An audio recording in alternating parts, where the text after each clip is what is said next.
Really quickly before we get out of here. Like I said a second ago, we mentioned with Texas A&M. We know what the story was coming into the Texas A&M Miami game.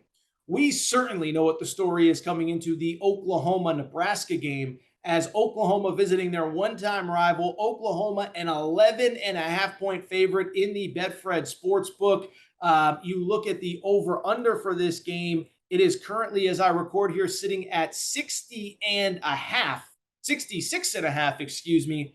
And it shows you that Vegas expects a high-scoring game, probably because we've seen the Nebraska defense. Really quickly with Oklahoma, listen, I've said it with Auburn, I've said it with Miami. I don't know that there really is a ton to really know or take away from Oklahoma early in this year. I will say the defense statistically, I don't think has been great, but it is worth noting they have taken care of business, especially in the run defense, only 28 yards allowed against UTEP. So the Brent Venables effect, I'm not sitting here saying that they have been, the elite of the elite so far. I'm not saying they're Georgia, but they are doing what they need to do. 13 points allowed against UTEP, 3 points allowed against Kent State last week. Kent State was able to move the ball to a degree, but they held them to 3 yards rushing and 6 yards per completion for Kent State, 3 points. So that Brent Venables defense is in full effect. The one thing that does stand out to me a little bit, though, is that offense. And one of the reasons I was so excited about Oklahoma coming into this year is because of this offense with Jeff Lebby and Dillon Gabriel leading the charge. For people who don't remember, Dillon Gabriel, longtime quarterback at Central Florida, played there under Josh Heupel. Josh Heupel's offensive coordinator at one point was Jeff Lebby. Jeff Lebby is now the offensive coordinator at Oklahoma. And so I was really excited. Dillon Gabriel, to his credit, has done what he has to do, completing 71% of his passes, 5 touchdowns, no interceptions. But the offense has been kind of up and down. And I do wonder if it's just because you're playing against inferior competition and you kind of get bored playing against inferior competition at some point, right? But you look at this offense, there have been lulls. In week 1, as I mentioned, they did play UTEP. They did score 45 points, but it's worth noting 21 points came right off the jump.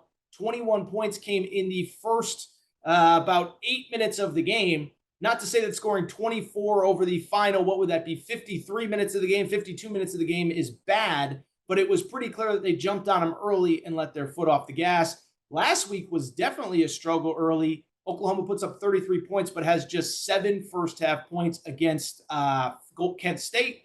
The good news for Oklahoma, of course, is that they are playing a legitimately awful defense in Nebraska. And it's funny, right? Because if you listen to the Aaron Torres podcast, I remember saying after the Northwestern game, I was worried about Scott Frost's future because it wasn't because of an onside kick or because they lost. It was because Northwestern ran the ball right at them and they had no answers.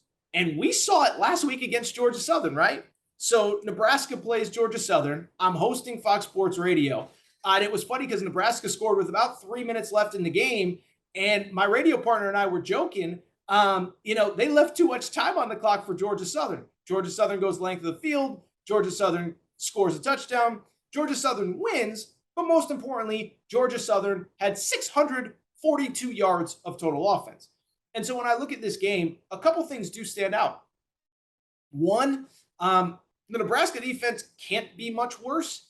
But I do wonder at home, obviously the I don't know if excitement's the right word, but listen, a lot of times when a coach gets fired, the team is going to rally, not because they didn't like the last guy, but because they want to, whatever the reason is. I never played major college football. I can't tell you. Did play at the high school level. No big deal. But, the bottom line is you do sometimes see that, right? Coach is gone. There's a black cloud over the program. These kids can play a little bit looser now, knowing that they're not playing for their coach's job. And as a matter of fact, in many cases, they may be playing for Mickey Joseph's job. As the interim head coach, Trev Alberts has said, this guy will be under consideration for the job depending on how he does.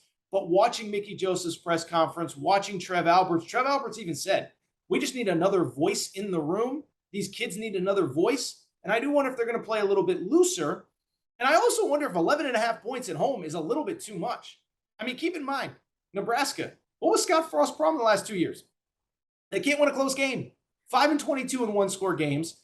They're 4-11 overall since the start of last year. All 11 losses by 9 points or less. 8 of those losses by a touchdown or less. They play close games and they're at home.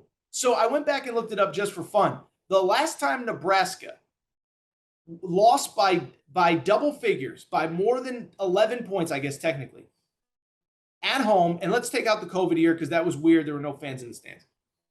Early 2019. So in earliest Scott Frost's second year was when the last time they lost by a wide margin at home. What that says to me, this team is talented. This team has the players. They just can't get over the hump. And the 11 feels a little bit too much to me. Don't tell you how to bet, but my pick, Betfred pick, I would take Nebraska plus points.